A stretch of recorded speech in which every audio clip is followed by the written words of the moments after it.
Somewhere in the mountains of ancient India, a monk sat beneath a Bodhi tree. He wasn't sleeping. He wasn't praying in the traditional sense. He was doing something far more radical. He was watching his own mind. That was over 2,000 years ago. Today, more than 500 million people around the world practice some form of meditation. Tech, CEOs, professional athletes, neuroscientists, school children, people sitting in glass apartments in New York City and clay huts in the Himalayan foothills, all doing some version of the same thing that monk was doing beneath that tree. But here's what most people don't realize. Meditation is not one thing. It never was. Let's start with the most honest definition possible. Meditation is not about emptying your mind. That's a myth that has stopped more people from starting than probably anything else. You're not trying to become a blank slate. You're not trying to achieve some impossible silence where no thoughts exist. What you're actually doing in every form of meditation is training your attention. Think of your mind like a restless golden retriever. It runs everywhere. It chases thoughts, memories, worries, fantasies, old regrets, tomorrow's fears. It doesn't sit still. It never has. Meditation is the practice of calling that dog back, gently, again and again, without anger, without frustration. Just come here, come back to now. The breath, a sound, a feeling in the body, a word, a phrase. Whatever the anchor is, meditation is the act of returning to it. That's it. That's the whole game. But here's where it gets interesting. Different cultures, across thousands of years, have discovered remarkably different ways to play that game. And each one illuminates a slightly different facet of the human mind. So let's take a journey through 7 of the most widely practiced forms of meditation in the world today, where they came from, what they do, and, most importantly, what they might do for you. The first stop on our journey is probably the one you've heard of most: mindfulness. At its core, mindfulness is devastatingly simple. You sit or stand or walk, and you notice what's happening right now. A thought arises. You notice it. A sound from outside. You notice it. An itch on your left arm. You notice it. You don't chase the thought. You don't push it away. You don't judge it as good or bad, important or trivial. You simply see it, and then you let it pass, like a cloud moving across an open sky. This practice has roots going back to early Buddhist traditions, but it was largely introduced to the Western world in the 1970s by a molecular biologist named Jon Kabat-Zinn, who stripped away the religious framework and asked a simple question: could this help people in pain? The answer, as decades of research would confirm, was a resounding yes. Studies have linked regular mindfulness practice to reduced anxiety, lower cortisol levels, better sleep, and even structural changes in the brain, particularly in the prefrontal cortex, the region associated with focus and decision-making. But perhaps more than any clinical result, mindfulness offers something deeply human. It gives you a pause between stimulus and response, between what happens to you and what you do about it. In a world that moves faster every year, that pause might be the most valuable real estate there is. Now, if mindfulness is about active noticing, our next form of meditation goes in precisely the opposite direction. Transcendental Meditation, or TM, asks you to let go. Developed in the 1950s by the Indian teacher Maharishi Mahesh Yogi, TM became one of the most studied and most celebrity-endorsed meditation practices of the 20th century. The Beatles traveled to India to learn it. David Lynch has practiced it daily for over 40 years. Oprah described it as a form of liberation. But what actually happens during TM? A practitioner sits comfortably, closes their eyes, and silently repeats a mantra, a specific sound or word assigned to them personally by a certified teacher. Not chanted aloud, not forced, just allowed to resonate quietly in the mind. The goal isn't to concentrate on the mantra, it's to use it as a vehicle, a gentle current that carries the mind into what practitioners describe as pure awareness, a state of restful alertness that exists beneath the noise of ordinary thought. Brain scans of TM practitioners during practice show something unusual: heightened alpha wave activity across the entire brain, a pattern associated with wakeful relaxation. The nervous system calms, heart rate slows, and yet the meditator remains conscious. Critics point out that the formal TM organization's training is expensive and proprietary, but the underlying principle, that a mantra can unlock a deep, effortless form of rest, has influenced meditation traditions far beyond Maharishi's lineage. Here's a question worth asking. What keeps most people from meditating? The answer, almost universally, is this: they don't know if they're doing it right. They sit down, they close their eyes, and immediately the mind floods with noise. Am I supposed to breathe a certain way? Should I be feeling something? Is this working? And those questions, ironically, become the loudest thoughts of all. Guided meditation solves this problem by doing something simple. It gives you a voice to follow. A guide, live or recorded, walks you through the experience step by step. They might direct your attention to different parts of the body. They might lead you through a visualization, imagining a quiet forest, or a warm light moving through your chest. They might prompt you to breathe in for 4 counts, hold for 4, release for 4. The format varies enormously, but the function is the same. The guide holds the map so you don't have to. This makes guided meditation arguably the single most accessible entry point into the practice. Apps like Headspace, Calm, and Insight Timer have collectively delivered this kind of guidance to hundreds of millions of people worldwide.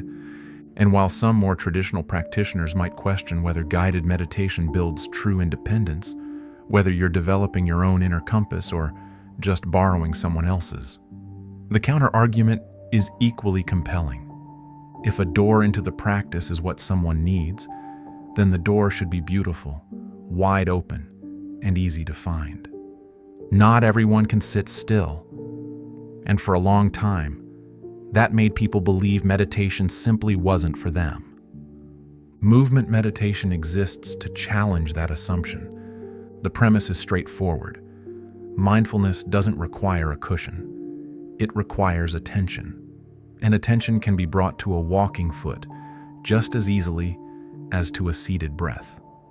Practices like Tai Chi, Qigong, mindful walking, and gentle yoga all fall under this umbrella. What unites them isn't the specific movement, it's the quality of presence brought to that movement. Each step is deliberate. Each gesture is felt, not just performed. The body becomes the meditation object itself.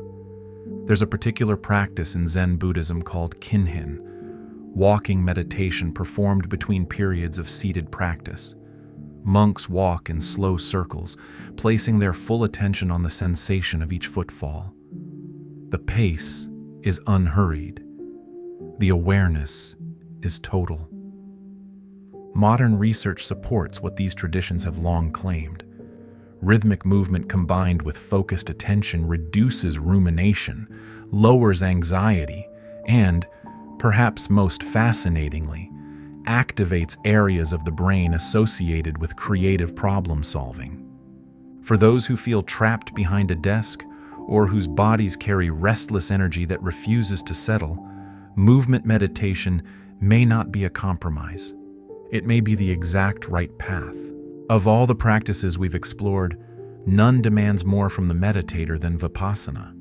The word itself comes from Pali, one of the oldest languages in which Buddhist teachings were recorded, and it means to see things as they really are. In Vipassana, the practitioner observes the body, not in a general sense, but with surgical precision.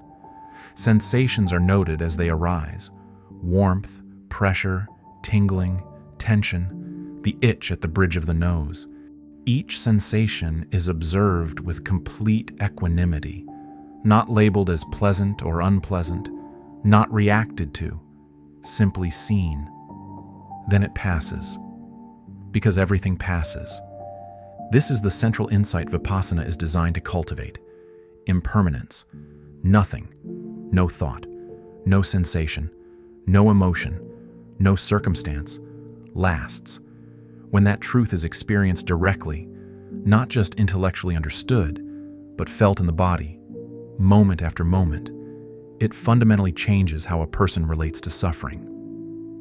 The most well-known vehicle for this teaching is the 10-day silent retreat offered at Vipassana centers worldwide, completely free of charge.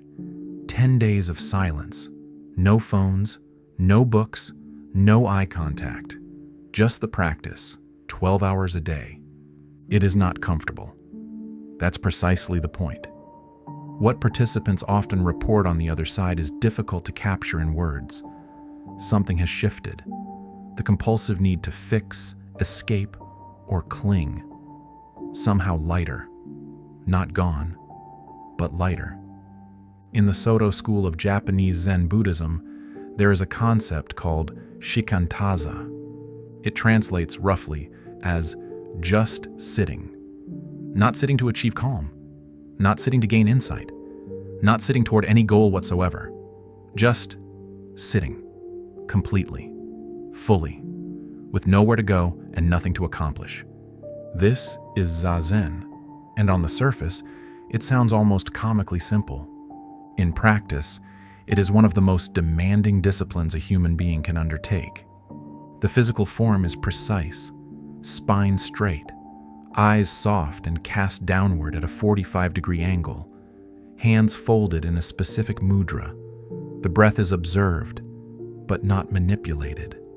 Thoughts arise, and the practitioner neither engages them nor resists them. They are allowed to exist, like weather, and the practitioner remains like the sky. What Zazen points toward is something the Zen tradition has always resisted explaining too neatly: a direct encounter with the present moment so complete that the sense of a self doing the meditating temporarily dissolves. Whether one frames that in spiritual terms or purely neurological ones, and neuroscientists have begun mapping states remarkably similar to what Zen masters describe, the experience itself tends to be reported as profound. The koan that every beginner inevitably encounters: if there's no goal, why practice? The Zen answer typically is another question. We've traveled from the stillness of the cushion to the silence of a retreat to the spaciousness of a Zen garden. And now we arrive, perhaps, at the warmest destination of all. Metta, from the Pali word for loving kindness, is not a practice of watching the mind. It is a practice of expanding the heart. The method is this: the meditator silently repeats a series of phrases, sending goodwill outward in widening circles. It begins with oneself. May I be happy. May I be healthy. May I be free from suffering. May I live with ease. Then it extends outward, to someone you love, to a neutral person, the barista you see every morning, the stranger on the train, to someone you find difficult. And finally, in the most advanced expression of the practice, to all beings everywhere. What this does gradually over weeks and months of practice is genuinely remarkable. It softens the reflexive defensiveness that most of us carry. It creates what psychologists call prosocial emotions, a genuine orientation of care toward others, even those we don't know. Research from the University of North Carolina found that regular Metta practitioners showed increased positive emotions, stronger social connections, and, in a finding that surprised even the researchers, a slower rate of cellular aging. You are, quite literally, keeping yourself younger by wishing others well. If that's not an argument for a daily practice, it's hard to imagine what is. 7 paths, 7 doorways into the same essential territory, a territory that isn't somewhere else.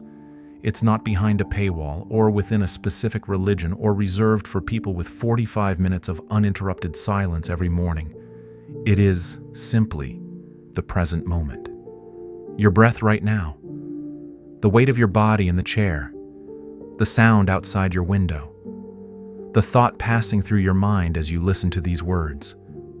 The ancient practitioners who developed these traditions didn't all agree on theology or ritual, or even what meditation was ultimately for, but they agreed on something fundamental. The untrained mind is a source of enormous suffering, and the trained mind, patient, present, clear, is capable of something close to freedom. You don't need to start with 10 days of silence. You don't need a mantra or a Zen master. You don't even need to sit down.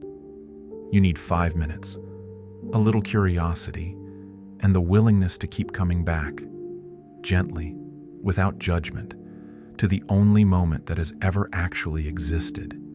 This one.